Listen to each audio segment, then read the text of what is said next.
Alright, to an extent, I kind of know a little about hardcover books, but you would likely want to get a hard material like this, like hard paper that you can knock upon it, and then, I forget, but you need a certain type of glue. I would say, I've made one before, kind of, but you would want to have some construction paper. You could have it in white or whatever color, and I don't really remember how you do this, but you get a flat scraping object kind of like this, except it's not a brush, but it's flat. I know, like, donut people who make donuts, they have something that looks like what I'm describing. I'm sorry I don't have the items that particularly describe it. And then you need this PVA glue for making books and everything. Book binding. You spread that PVA glue all over the paper and stuff. And then you do a couple of measurements on the construction paper, so I would say likely look up a better tutorial than what I'm telling you.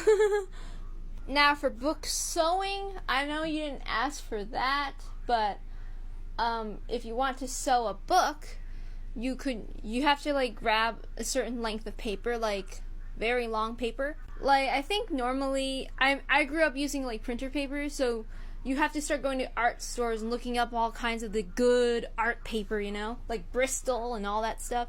You sew them together, you make holes in them, which you'll have to look up another tutorial. I'm so sorry. I'll try to look up some resources if you need them, or you can always look them up yourself. But if you ask specifically, I'll try to help. I'm not really an expert on these things because I've only ever tried to make like a hardcover book once, and that was for like a college project. But most likely get a cardboardish kind of type of hard thing and wrap it around with the paper with really good glue. So yeah, you probably have to also know sewing books and stuff.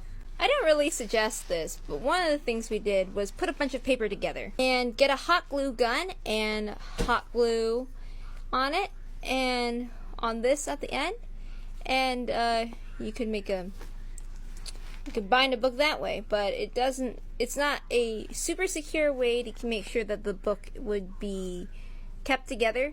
This is a method that my fiance taught me and everything. While this isn't a tutorial or it may not be super helpful, I hope that these are tips that will help you think of and generate some ideas to try to get into making your own book and all that stuff. Alright, thanks.